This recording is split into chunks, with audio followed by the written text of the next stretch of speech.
Bienvenue, chers amis, bienvenue à tous et à toutes pour ce dimanche événementiel. C'est un dimanche un peu particulier, avec un culte différent, un culte autrement, un culte débat qui va nous entraîner dans le dossier de Moïse. Et j'ai invité aujourd'hui le professeur Axel Buller, qui va se présenter un peu lui-même tout à l'heure, qui est professeur d'Ancien Testament à l'Institut protestant de théologie de Paris. Donc c'est un hébraïsant, c'est un spécialiste de l'hébreu, spécialiste de l'Ancien Testament. Il est très jeune, mais vous verrez qu'il est déjà expert dans son domaine et il va pouvoir nous initier à cette figure de Moïse d'après les récentes découvertes de l'exégèse biblique. Alors Moïse est une figure centrale de toute la Bible, principalement évidemment du Premier Testament, mais aussi du Deuxième Testament. Il n'y aurait pas l'Évangile sans la loi. Jésus rebondit sur la loi et nous fait connaître son interprétation. Et nous verrons qu'il y a plusieurs portraits de Moïse. C'est pourquoi nous avons intitulé ce débat « Tous ces Moïse ». Tous ces Moïse. Nous entrerons donc dans ces questions, à savoir est-ce qu'il y a un Moïse historique? Est-ce qu'il y a une romance de Moïse? Des romans de Moïse dans le Pentateuque? Voilà, Axel va nous entretenir. Bienvenue, Axel Buller. Merci pour l'invitation. Donc je vais donner quelques mots alors sur moi. Je viens de Suisse romande, donc j'aurai peut-être quelques helvétismes ce matin. J'espère que vous me pardonnerez. J'ai fait des études de physique dans un premier temps et c'est seulement dans un second temps que j'ai bifurqué sur la théologie en étudiant la théologie à l'université de Lausanne. Puis un doctorat, j'ai poursuivi mes études par un doctorat à l'université de Genève avec pour directeur de thèse Jean-Daniel Maquis de l'université de Genève et Thomas Remer, que vous connaissez peut-être à Paris puisqu'il est au Collège de France. Ma thèse s'intéressait au livre des Nombres, un livre finalement qui attire assez peu de monde. Et je me suis penché, entre autres, sur la rhétorique des nombres et sur la question de la formation du Pentateuque, ce qui pose aussi toutes ces questions sur les traditions de l'Exode, qui est le sujet de ce matin. Donc j'ai choisi ce titre qui peut paraître un tout petit peu énigmatique, « Tous ces Moïse ». C'est vrai que j'ai hésité peut-être à mettre un point d'exclamation. Pourquoi ce titre ? Alors, je dois reconnaître que je l'ai un tout petit peu volé, puisque c'est pris d'une publication en allemand qui s'appelait « So viele Luther », donc une publication de 2017, où Dorothea Wendenburg a réalisé qu'à chaque fois qu'on célébrait l'anniversaire de Luther, qu'on célébrait l'anniversaire de la Réforme, c'était un nouvel aspect de Luther qu'on célébrait. Donc en fonction des jubilés de Luther, tout d'un coup, Luther devenait le chantre de la liberté, de l'éducation, des Lumières, de la tolérance, de la nation allemande, du raffinement, du caractère national allemand. Et finalement, on peut se poser cette question, on a toutes ces figures de Luther. Est-ce que ce n'est pas la même chose finalement avec Moïse? Pourquoi on a toutes ces visions de Luther? Pourquoi on aurait tout à fait plein de figures de Moïse? Parce que ce sont des figures fondatrices. Donc, on a Moïse, on a David, on a Luther, on a Jésus, on a Paul. Ce sont toutes des figures fondatrices. Et donc, quand on crée un discours sur ces figures, le discours que l'on va construire sur ces figures reflète en fait notre propre identité. Donc les figures se transforment en fonction de l'évolution du christianisme. Si vous prenez l'exemple des vies de Jésus, par exemple, qui est un exercice que l'on fait depuis le XIXe siècle, à chaque fois qu'on a une nouvelle vie de Jésus, ça nous renseigne plus sur la sensibilité du moment par rapport à sa figure fondatrice du christianisme que sur Jésus lui-même. Donc on est un petit peu dans cet exercice-là. Et donc quand on va regarder les traditions d'Exode à Deutéronome, qu'est-ce qui se passe? On réalise que soudainement, Moïse est un législateur, Moïse est un architecte, Moïse est tout d'un coup un médiateur entre Dieu et son peuple, Moïse est parfois un magicien. Bref, quand on lit ces textes, on a l'impression d'avoir plusieurs figures de Moïse. Et donc, quand un chercheur se pose la question de toutes ces figures de Moïse, on a de la peine à imaginer un seul personnage historique là derrière, on a plutôt l'impression qu'on a une figure fondatrice, et en fonction des générations, en fonction de l'évolution de la religion d'Israël, eh bien, cette figure s'est transformée en prenant plusieurs aspects. Malgré tout, on peut se poser quand même la question, et c'est la question que m'a posée aussi Bruno, de est-ce qu'il y a, comme dans le cas de Jésus, de Paul ou de Luther, un Moïse historique et qui, dans un second temps, se serait transformé de manière diverse par les traditions. Donc c'est une question qui s'est posée chez les historiens, et les historiens ont réalisé que le nom de Moïse est assez curieux, parce que le nom de Moïse n'est pas un nom sémite. C'est-à-dire qu'en fait, personne ne s'appelait Moïse dans l'Antiquité. Alors maintenant, on a l'habitude d'avoir des Juifs qui s'appellent Moshe, mais c'est quelque chose qui n'arrive qu'à partir du VIe siècle après Jésus-Christ. Personne ne s'appelait Moshe dans le judaïsme ou dans le christianisme auparavant. Donc c'est quelque chose d'assez récent. Et Moshe n'est pas du tout un nom sémite. Et ce n'est pas le seul dans l'Exode, si vous regardez bien. Aaron, Myriam, Pinras, ce ne sont pas du tout des noms hébraïques. D'où viennent ces noms? Alors on s'est posé la question, et l'hypothèse la plus probable, c'est que ce sont des noms égyptiens, puisque Pinras signifie le foncé en égyptien, Myriam, c'est peut-être le diminutif de Méritamon, bien-aimé d'Amon. Aaron, c'est un peu plus compliqué, on a peut-être proposé grand et le nom, à Aren en égyptien. Et Moïse alors, Mess, peut-être une racine égyptienne que vous connaissez, puisque c'est la racine que l'on retrouve dans Ramsès, Toutmosis, donc engendré de Thoth, engendré de Ra. Donc Moïse était un nom qui était porté par tout un ensemble de personnes en Égypte ancienne. Et donc on s'est posé la question si un de ces personnages qui s'appelait Moïse, ou qui avait la racine Moïse dans son nom, était le Moïse de l'Exode. Donc on a proposé différentes hypothèses. On a vu qu'il y avait un prince de Haute-Égypte qui s'appelait Messi, aux alentours de 1200 avant l'ère chrétienne. Dans une période un peu de trouble, il était membre de la famille royale et il a été expulsé.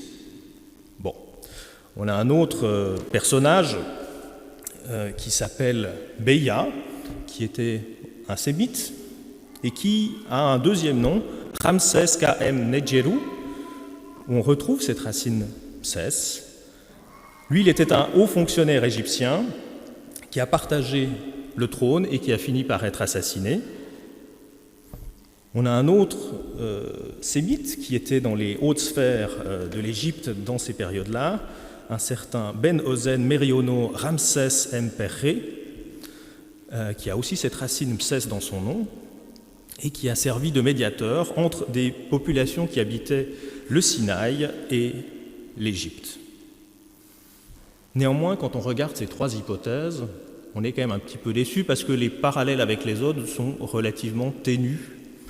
Donc, évidemment, les trois hypothèses ne se sont pas imposées parce que, finalement, la racine Msès est assez courante en Égypte et on est très très loin du scénario de l'Exode. C'est pour ça que ces hypothèses-là ne se sont pas imposées dans la recherche. On s'est posé alors une deuxième question. Il peut arriver qu'un événement historique nécessite une figure fondatrice. Donc ça, c'est un autre phénomène de ce qu'on appelle la mnémohistoire, donc la manière dont on transforme les traditions.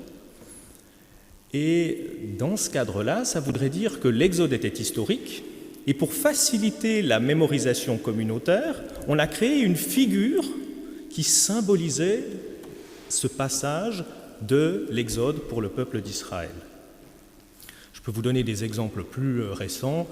On a par exemple, comme je viens de Suisse, je vais donner un exemple suisse, par exemple Guillaume Tell serait typiquement ce genre de figure. Guillaume Tell est une figure légendaire, mais c'est une figure qui ne vient pas de nulle part. Elle représente la bravoure et la non-soumission des Suisses, à l'époque les 3 cantons primitifs, à l'empire habsbourgeois. Donc on a une figure qui symbolise l'origine de la Suisse. Est-ce qu'on n'aurait pas ce Moïse, la figure qui symbolise ce transfert de cette population? Alors là, on a eu d'autres hypothèses. Une hypothèse qui est relativement à la mode, je ne l'explique pas tout à fait, mais elle est encore parue récemment dans un magazine de vulgarisation en 2016. C'est l'histoire du volcan Santorin, donc un volcan qui était sur une île grecque qui aurait eu une éruption vers 1600 avant l'ère chrétienne. Et on a imaginé qu'il pourrait y avoir un lien entre ce volcan et les plaies d'Égypte. Pourquoi ? Parce qu'effectivement, le volcan vous fait un nuage de poussière qui serait associé à la plaie de la nuit. Peut-être ça a développé des algues qui ont teint en rouge le Nil. Mais là encore, finalement, ça n'explique pas grand-chose, ce volcan, par rapport aux traditions de l'Exode, puisque l'Exode cherche à nous montrer comment Dieu libère son peuple. Et les plaies d'Égypte, quand on regarde le vocabulaire en hébreu, on le retrouve par exemple dans les malédictions du Deutéronome. Donc on voit que c'était des malédictions tout à fait classiques. Il n'y a pas forcément besoin d'imaginer un volcan comme source de cette tradition. Une autre hypothèse, à mon avis, qui est un petit peu plus sérieuse et qui remonte peut-être déjà à l'histoire de Manéthon. Je ne sais pas si vous connaissez ce personnage de Manéthon, qui est un historien égyptien du IIIe siècle avant Jésus-Christ. Et cet historien raconte toute l'histoire de l'Égypte. Et il nous fait toutes les dynasties des pharaons égyptiens. Donc ça a été utilisé par les égyptologues modernes. Et ce Manéthon nous parle d'une deuxième période intermédiaire dans les dynasties égyptiennes, donc du XVIIIe siècle au XVIe siècle avant l'ère chrétienne. Et dans cette période, dans le delta, il y avait des pharaons sémites. Donc c'était dirigé par des sémites qui s'appellent les Hyksos.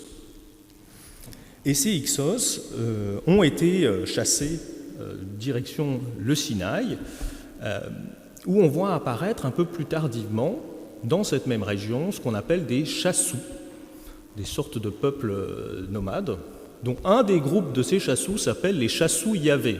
Alors est-ce qu'il y a un lien avec ce Yahvé ? On ne sait pas. En tout cas, des chercheurs font le lien entre ces chassous Yahvé et l'origine du culte de Yahvé, en particulier en s'appuyant sur des textes comme Deutéronome 33 ou Habakkuk 3, qui parlent de Yahvé comme venant du sud, donc comme une divinité qui aurait été implantée d'abord dans le Sinaï. Cette hypothèse, elle est un petit peu plus crédible parce qu'elle apparaît justement chez Manéthon. Donc on voit qu'il y avait un souvenir dans l'Antiquité de ces événements-là. Elle apparaît chez Manéthon. Et plus intéressant encore, elle apparaît dans une histoire de Manéthon qui ressemble assez curieusement à l'Exode. Et c'est pour ça que Flavius Joseph, l'historien juif du 1er siècle après Jésus-Christ, identifie cette histoire-là avec l'Exode. Donc dans cette histoire-là, on avait les Hyksos qui étaient en Égypte et qui auraient été chassés de leur capitale, et on aurait un personnage de Osarseph, qui vient d'Héliopolis, qui aurait pris avec lui 80 000 infirmes et serait allé direction le Sinaï avec 80 000 infirmes, donc c'était un prêtre d'Héliopolis. Et à la fin du compte-rendu, donc c'est Flavius Joseph qui nous fait ce compte-rendu de l'histoire de Manéthon, il nous dit « cet Osarseph, c'est Moïse ». Bon. Donc on voit qu'il y a des traditions comme ça, où on associe cet événement des Hyksos à une tradition de l'Exode, et ça même jusqu'à des périodes beaucoup plus récentes. Une troisième hypothèse serait de se dire, mais en fait, il est aussi possible que ni le personnage ne soit historique, ni l'événement de l'Exode ne soit historique. Alors on aurait construit une histoire des origines parce qu'elle nécessitait, à un moment donné, la religion d'Israël nécessitait une sorte d'histoire d'origine qui corresponde à son identité. Donc un des exemples où c'est assez clair quand vous lisez la Bible, c'est la mise en parallèle entre l'exil et l'exode. C'est-à-dire qu'au VIe siècle avant Jésus-Christ, les Judéens se sont fait raser la ville de Jérusalem, raser leur temple, et ont été déportés en Babylonie. Et après une période de 70 années, enfin à peu près, disons, suivant le prophète Jérémie, et ils reviennent en Juda et en Samarie, donc un peu plus au nord. Dans ce cas-là, on aurait le même scénario de Juifs qui viennent de l'extérieur et qui reviennent dans leur territoire. Et on mettrait en parallèle l'exode et l'exil. Et en fait, il y a beaucoup de passages bibliques qui mettent en parallèle ces deux textes. Le problème de cette théorie, c'est qu'on a l'impression que les traditions de l'exode sont plus anciennes que l'exil. Donc ça a l'air d'être déjà une sorte de réception de l'exode, une transformation de l'exode avec cette mise en parallèle qui est un peu plus récente. On pourrait aussi imaginer que c'était peut-être une étiologie, parce que pendant très longtemps, les Égyptiens contrôlaient toute cette région du Levant. Et donc vous avez des monuments égyptiens en plein territoire du Levant. Et on a peut-être voulu essayer d'expliquer l'origine, mais pourquoi il y a des monuments égyptiens au Levant ? Et donc on s'est peut-être dit qu'il y avait une origine égyptienne des Cananéens, ou quelque chose de ce type-là. Vous regardez d'ailleurs en Genèse 10, quand on fait la généalogie des nations, les Cananéens sont mis dans le même arbre généalogique que Mitzraïm, donc l'Égypte.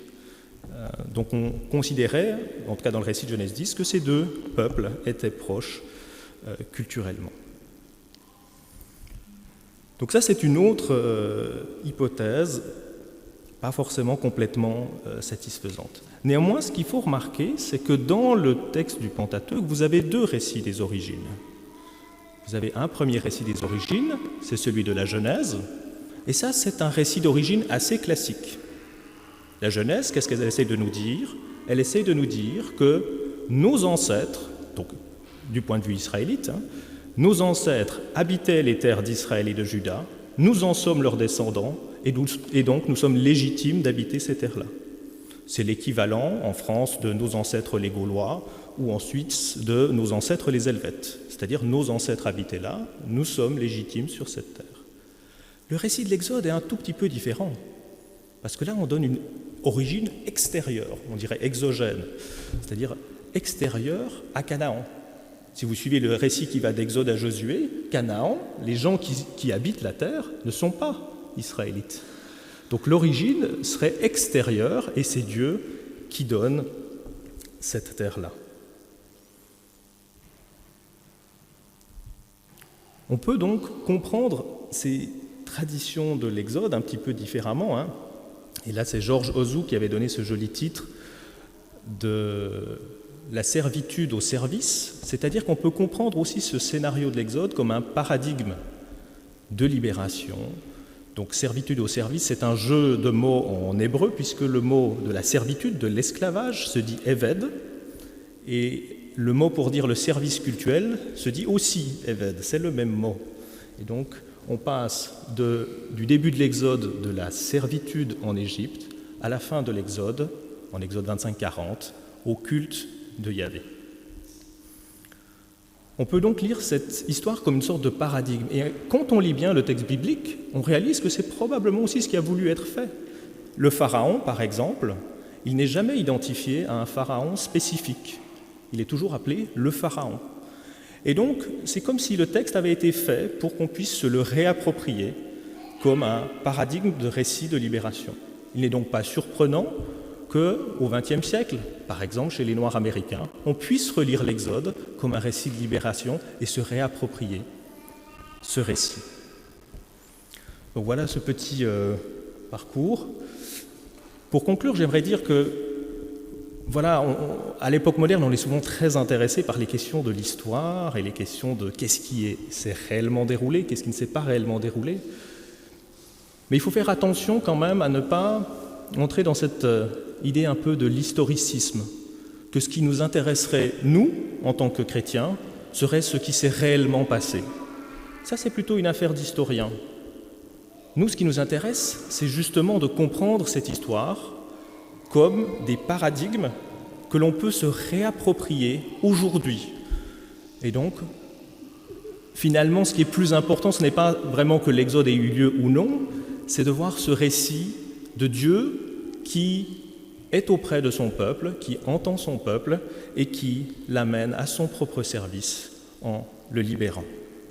Merci beaucoup pour cette présentation, avec toutes ces hypothèses concernant l'origine de Moïse et surtout, le plus important, cette finale qui nous dit que pour nous, chrétiens, c'est surtout les paradigmes concernant Moïse qui nourrissent notre catéchèse et donc notre foi.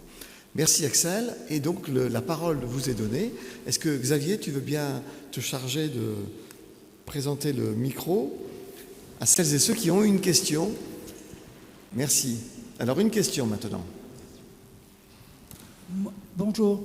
Je croyais que Moïse avait un rapport avec les eaux et que ça voulait dire sauver des eaux. Et donc il y a tout le problème de la naissance et dont je n'ai pas entendu que vous parliez. Qu'est-ce que vous en pensez? Alors, effectivement, dans le texte biblique, on a une étymologie qui est donnée du terme Moshe, qui nous relie ce nom à l'idée de tirer de Moshe, donc il est tiré des eaux.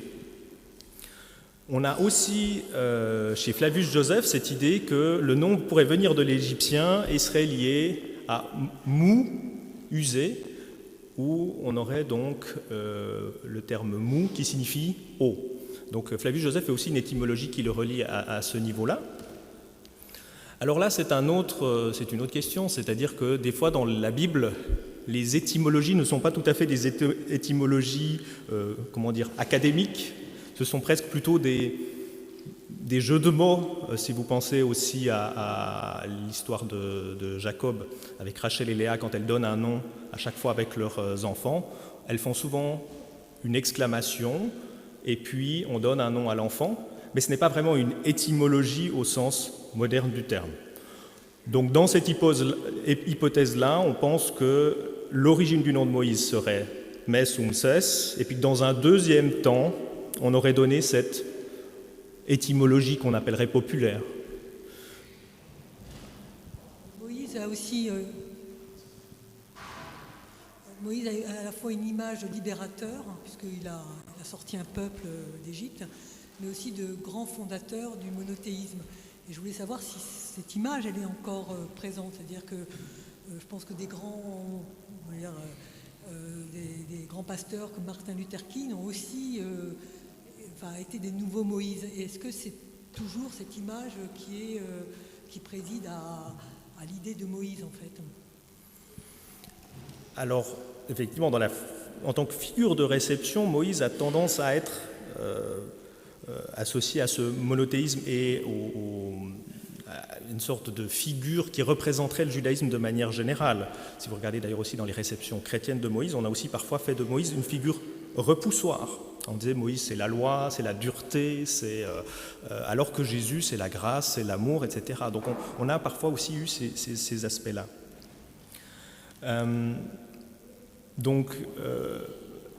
Dans les hypothèses historiques, on ne pense pas forcément que Moïse soit nécessairement à l'origine du monothéisme, mais effectivement, dans la figure de réception, Moïse fait partie de ces figures-là.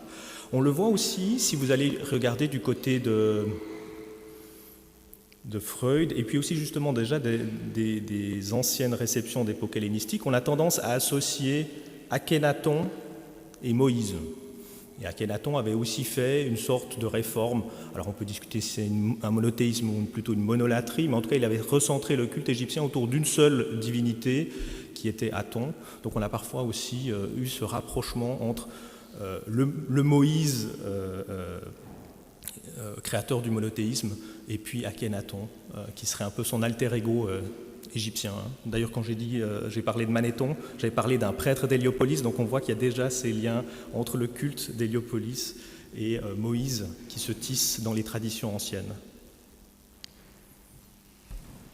Monsieur Réville. s'il veut bien se lever. A-t-on l'idée de combien de Juifs pouvaient vivre en Égypte à l'époque de Moïse?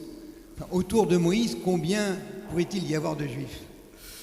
Parce que j'ai entendu des explications qui disaient que c'était beaucoup trop loin, qu'il y avait très peu de Juifs, que c'était... Alors après, voilà, c'est quand même ça l'important, parce que c'est la fuite en Égypte, la traversée de la mer Rouge, etc. Donc, Oui. Moïse n'est pas tout seul, il traîne derrière après énormément de choses qui doivent s'engrener après. Bon, il y a deux problèmes. Le premier problème, c'est déjà de quand on daterait cette histoire de Moïse. Alors effectivement, si on prend l'hypothèse des Hyksos, ça serait aux alentours du XVIe siècle avant l'ère chrétienne. Si on prenait les hypothèses que j'avais données et par rapport à la chronologie biblique, parfois on le met plutôt au XIIe siècle, donc après le Nouvel Empire. Donc c'est pas tout à fait la même chose.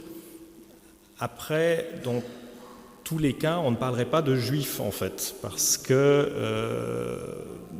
l'expression en fait juif, c'est de l'hébreu, ça vient de Yehudim, donc les Judéens, donc ça présuppose le royaume de Juda, mais le royaume de Juda n'existe pas encore.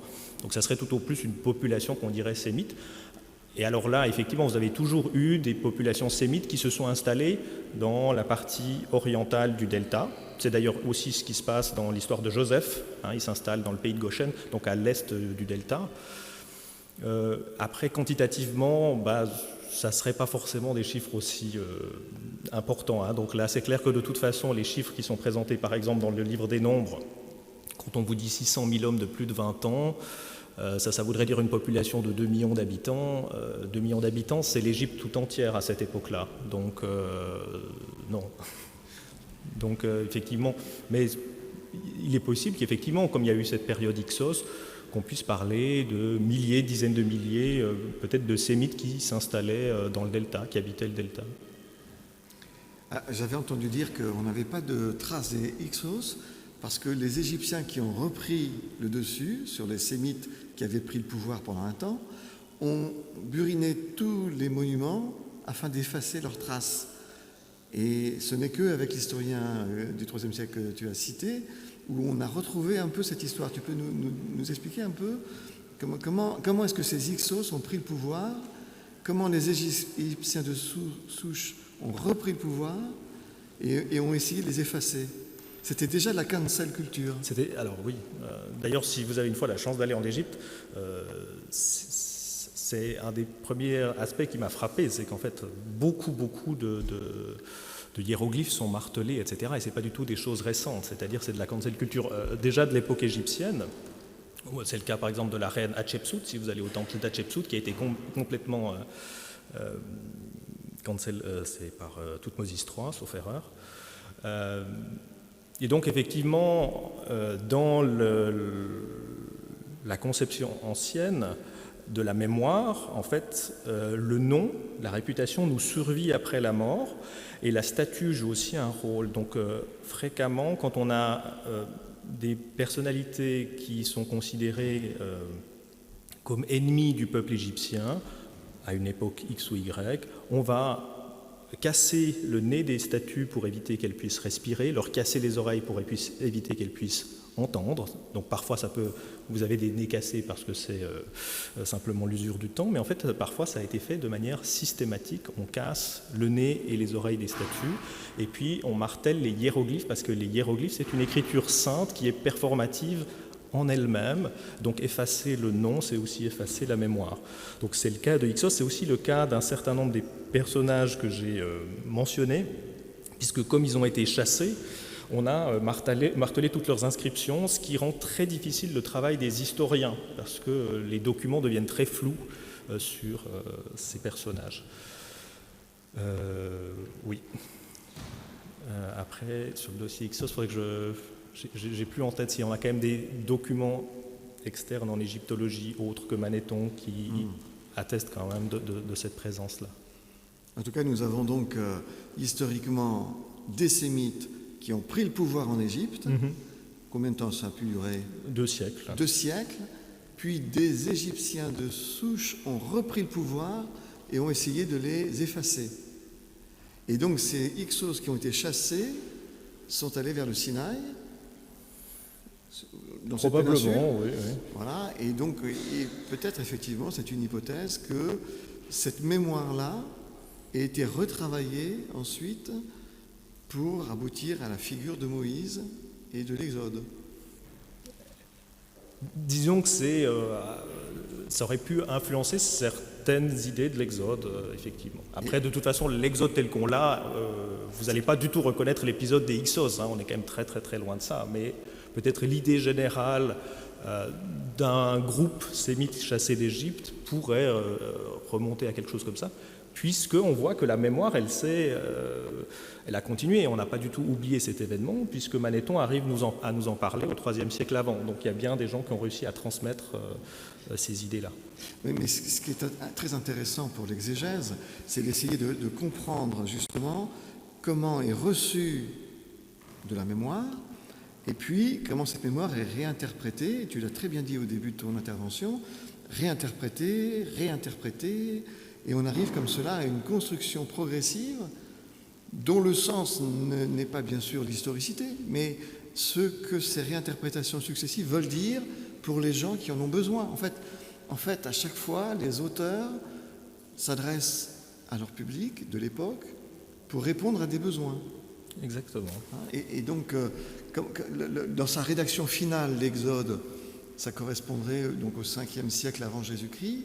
Et ça correspond quand même bien avec l'exil, le retour de l'exil. Ça, exactement, donc il y a ce parallèle. Et si vous regardez dans la structure finale du Pentateuque, ce qui est important dans le monde ancien, c'est le centre. Et vous voyez qu'on a tout construit, le centre, ça commence à partir d'Exode 19 jusqu'à Nombre 10, c'est ce grand passage du Sinaï. On a mis le Sinaï au centre et le Lévitique au centre. Ça veut dire qu'à un certain moment, on a considéré que cette loi-là, c'était le centre de la religion d'Israël. Et ça, évidemment, ça n'a rien à voir avec les Hyksos, ça a à voir avec la construction littéraire du Pentateuque qui reflète qu'à un moment, on a considéré cette loi comme le centre de la religion. Donc là aussi, ce sont des faits mémoriels. Bien sûr. Alors, qu'est-ce que cela vous inspire? Vas-y, Franck. Oui, pour compléter. Personnellement, je découvre totalement qu'il y a eu des... Un peu plus fort. Je découvre totalement qu'il y a pu avoir des pharaons d'origine sémite. Mais moi, je trouve ça très intéressant. Mais est-ce qu'on a eu des informations, on a pu avoir des informations, est-ce que l'archéologie nous a donné des informations sur les motifs, soit politiques, soit sociaux, soit autres, religieux, qui ont motivé que ceux-ci aient été chassés du pouvoir? Est-ce que c'est simplement un rapport de force, de pouvoir, voyez, est-ce qu'on a des informations sur les raisons, quoi? Est-ce que ce sont des raisons religieuses, des religions économiques, que sais-je? Est-ce qu'on a eu des informations sur pourquoi ils se sont installés à la place des Égyptiens de souche et pourquoi ils ont été chassés du pouvoir, quoi? Parce que 2 siècles, c'est quand même énorme. On n'imagine même pas que ça ait pu durer 2 siècles. Est-ce qu'on a des informations? Est-ce que l'archéologie nous a donné un sens à tout ça, Alors, non seulement il y a eu des pharaons sémites dans le cadre de la 2e période intermédiaire, mais il y a aussi eu des pharaons nubiens, donc, qui venaient du sud de l'Égypte à la 3e période intermédiaire, et puis après vous avez eu des pharaons perses, puisque les empereurs perses se sont déclarés pharaons, et puis bien sûr les pharaons grecs, dont peut-être la plus connue est Cléopâtre. Donc on a eu assez régulièrement quand même des pharaons étrangers ou des gens qui avaient le pouvoir en Égypte et qui ont utilisé la mythologie royale égyptienne, donc cette idée de pharaon, pour gouverner l'Égypte. Manéthon nous donne des raisons pourquoi les Hyksos étaient très problématiques, mais Manéthon n'est pas tout à fait un historien impartial, il est égyptien. Donc évidemment, pour lui, les Hyksos étaient irrespectueux des cultes égyptiens, ne prenaient pas soin des cultes égyptiens.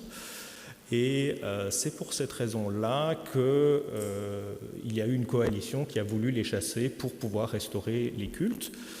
Ça s'observe d'ailleurs, sauf erreur, dans la réécriture du mythe d'Osiris, Isis et de Seth, puisque Seth est associé à la divinité Baal, qui était peut-être adorée aussi par ces Sémites, et Seth devient une figure extrêmement négative dans la réécriture de ce mythe-là, et qui représente en fait aussi justement ces Hyksos chassés, alors que c'était une divinité très importante. Vous pouvez par exemple penser à Séti Ier, c'est le nom de Seth qui donne son nom. Et donc là aussi on a des transformations dans la littérature égyptienne, dans les mythes égyptiens, qui reflètent cet élément-là. Voilà, donc Manéthon a cette vision-là. C'est une rhétorique aussi assez classique après de cette idée d'essayer quand il y a eu les pharaons perses, d'essayer de remettre des pharaons autochtones. Après, pour la question de s'installer, il faut aussi réaliser que malgré qu'on a un discours peut-être des fois très ethnique quand on lit les textes anciens, dans la réalité pratique, il n'y a pas du tout de frontières, de passeports, etc. Donc en fait, si les gens veulent venir s'installer à l'est du delta, à moins que vous les chassiez militairement, en fait, il n'y a pas de frontières avec des passeports à donner. Donc en fait, c'est des raisons économiques. Il y a des gens qui ont voulu se sédentariser, d'autres qui restent plutôt nomades, des pasteurs nomades dans le Sinaï. Donc voilà, et après, à un certain moment, il y avait peut-être suffisamment de Sémites dans le delta pour qu'ils deviennent une puissance politique suffisante pour prendre le pouvoir. Alors, d'autres questions, là-bas au fond. Et je voudrais revenir sur le mythe de la terre promise. De ce que je peux comprendre, donc ce mythe a pu être inventé a posteriori de l'implantation des Hébreux à Canaan. Est-ce qu'il peut y avoir une raison historique sur le fait qu'ils se sont implantés à cet endroit-là, ou pourquoi dans cette implantation géographique? Parce qu'ils remontent du Sinaï, parce qu'il y a déjà d'autres peuples qui sont présents à cet endroit-là à ce moment-là.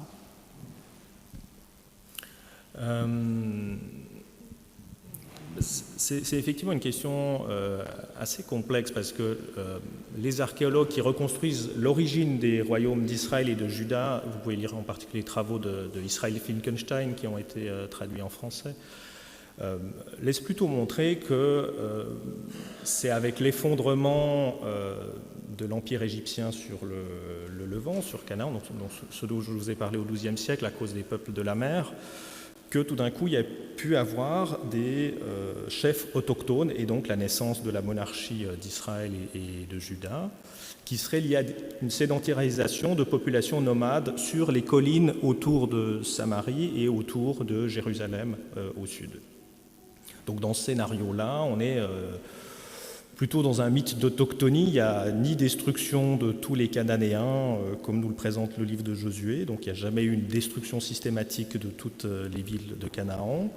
Ça, c'est sur le plan archéologique, et ce sont plutôt des autochtones qui habitent ces terres-là. Donc se pose la question, pourquoi on a eu besoin d'un récit qui nous présente les choses comme une conquête militaire de tout Canaan? Alors ça peut se justifier justement après l'exil, parce que l'exil, on est dans cette situation-là où on a des Judéens qui sont en Babylonie, qui reviennent, mais il y a des gens en fait sur le territoire. Donc comment expliquer que ce sont nous qui sommes le vrai Israël, et que les gens qui habitent le territoire ne sont pas légitimes d'habiter ces terres-là? Donc là, on a un processus rhétorique où le livre de Josué a peut-être pu, par exemple, servir cet aspect-là. Mais je pense que c'est une question qui est encore assez ouverte. Pourquoi il y a eu besoin d'avoir ce mythe exogène? Ce genre de récits apparaissent plutôt normalement dans les fondations de colonies grecques. Souvent, quand les Grecs fondaient une nouvelle colonie, on a ces récits où en fait, on se donne une origine extérieure et puis on fonde une nouvelle colonie. Mais dans le cas d'Israël, comme c'était une population autochtone, c'est assez curieux qu'il se soit donné une sorte de récit où ils viennent de l'extérieur. Oui, d'autant que les sources du Décalogue, du Deutéronome, sont avant l'exil. Voilà, donc on a déjà un récit de Moïse et de l'Exode avant l'exil. Mais ça peut être aussi une reprise, une réécriture, encore une fois, pour les besoins du retour de l'exil. Monsieur Réville, deuxième question. Je vais reprendre la parole.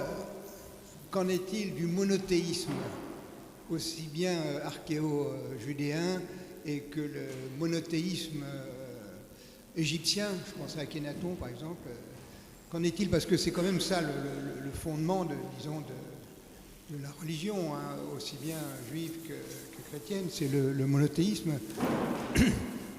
Et comment ça s'est implanté? Parce que je pense que les Judéens étaient un petit peu polythéistes, hein, donc on l'a caché après dans les récits.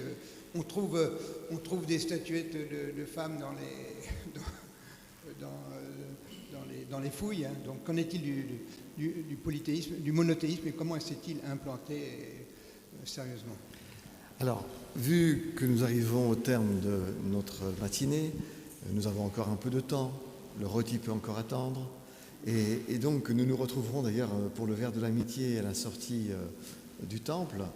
Et donc je propose que, Axel, tu répondes à cette question de l'origine du monothéisme, et puis un petit mot sur la comparaison entre le Code d'Hammurabi que nous pouvons admirer au Louvre et ce fameux décalogue qui nous a conduits tout à l'heure dans la méditation.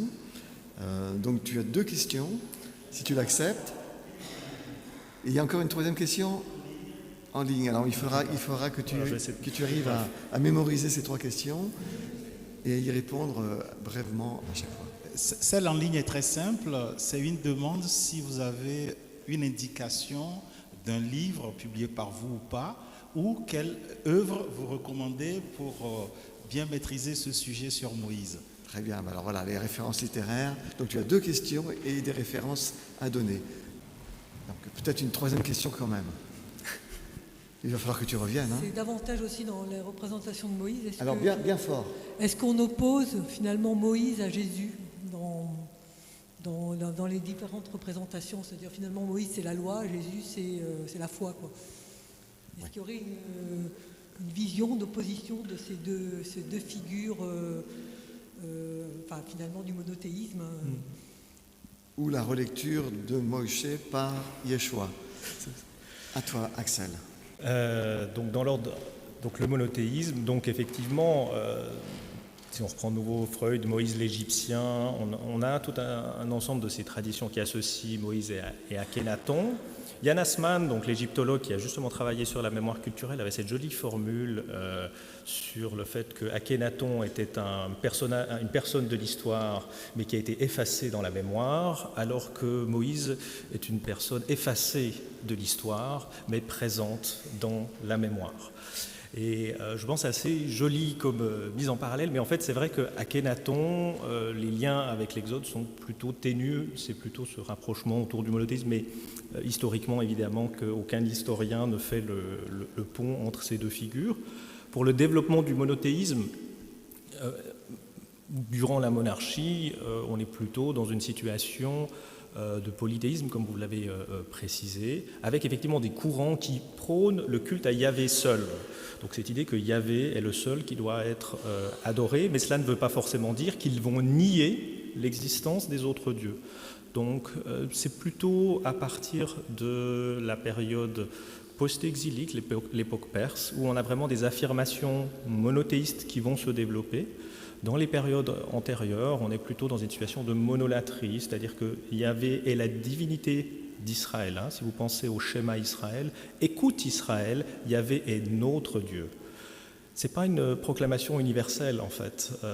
C'est pour Israël, Yahvé est le Dieu d'Israël, mais pour les autres peuples, ils peuvent avoir d'autres dieux. C'est un tout petit peu différent de ce qui va se développer à l'époque perse, où on aura vraiment cette idée d'un Dieu qui est universel, qui est le seul et qui se manifeste. Donc c'est plutôt un développement assez tardif dans les traditions bibliques, le monothéisme. Mais comme Moïse est une figure fondatrice, on va projeter le monothéisme et donc on va ajouter dans le Deutéronome des déclarations monothéistes qu'on attribue à Moïse. Mais parce que, comme la religion d'Israël change, Moïse change par mimétisme. La deuxième question, c'était sur le Code d'Hammurabi et le décalogue. Donc il y a plus de parallèles entre le Code d'Hammurabi et le Code deutéronomique, donc la partie de Deutéronome 12 à 26. Le décalogue est un peu particulier parce que ce sont ce qu'on appelle des lois apodictiques par rapport à des lois casuistiques. Donc le Code d'Hammurabi, c'est de la casuistique, ça veut dire dans telle situation, alors, c'est ce qu'on a aussi un petit peu dans le Deutéronome ou le Lévitique, c'est-à-dire si si une personne vole, etc., alors... Tandis que le décalogue, c'est des lois universelles. Tu ne voleras pas, mais il n'y a pas de conditions, en fait. Tu ne tueras pas, mais il n'y a pas de situations qui sont précisées. Donc, ça a été un débat chez les exégètes, d'où ça vient, de quelle époque ça date, etc. Et c'est une bonne question. Je ne crois pas qu'on a complètement résolu le problème, mais c'est vrai que le décalogue est a priori quelque chose d'assez ancien. Alors Jésus, Moïse.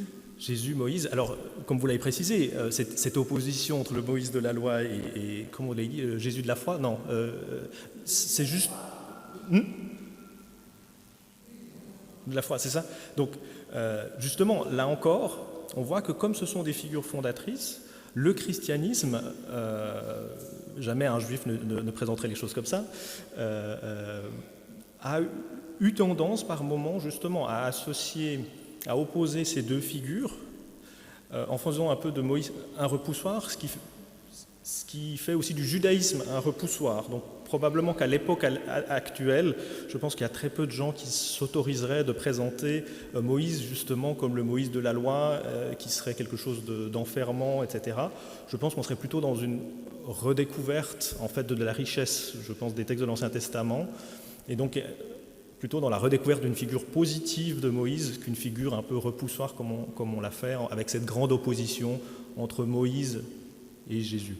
Mais c'est vrai que c'était une question, par exemple dans le christianisme naissant, si on prend IIe siècle après Jésus-Christ, le personnage de Marcion, donc c'était une variante du christianisme, lui proposait par exemple de simplement enlever tout l'Ancien Testament, de garder juste une partie du Nouveau. Et donc c'est un débat qui revient parfois dans le christianisme. Que faut-il faire de l'Ancien Testament? Est-il trop violent, etc. Entre ceux qui essaient de réhabiliter l'Ancien Testament en disant non, ce sont des textes qui ont une grande richesse, et d'autres qui en font aussi un peu ce repoussoir.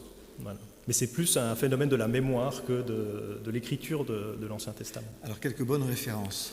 Les bonnes références... Tu as parlé d'Israël Wittgenstein.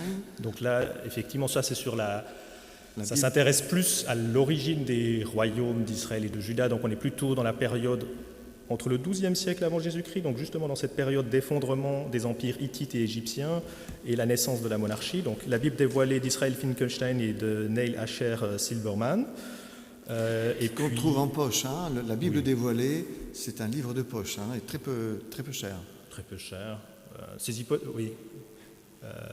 Et qui... Sa grande force, c'était d'avoir réussi à résumer l'ensemble des développements depuis les années 70 à 2000 de l'archéologie. Et puis, pour l'Exode, je peux vous conseiller par exemple Moïse en version originale de Thomas Römer, qui traite alors que de la première partie, de Exode 1 à 15, mais qui parle aussi de cette question du Moïse historique. Et puis, si vous vous intéressez à un livre qui est assez intéressant, c'est celui de Philippe Borgeaud, à l'origine de l'histoire des religions, dans lequel il traite du problème du comparatisme religieux qui avait déjà cours en fait aux époques hellénistiques et romaines, puisqu'il y avait plusieurs religions, et il parle en particulier de la manière dont la figure de Moïse a été interprétée par les Grecs et par les Romains.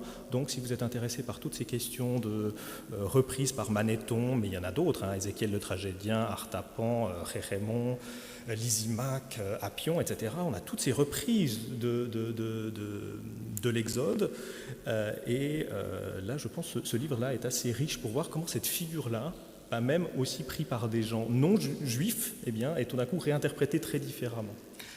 Je crois que notre orateur du jour a été vraiment incisif, formidable, de capacité d'érudition. On peut l'applaudir.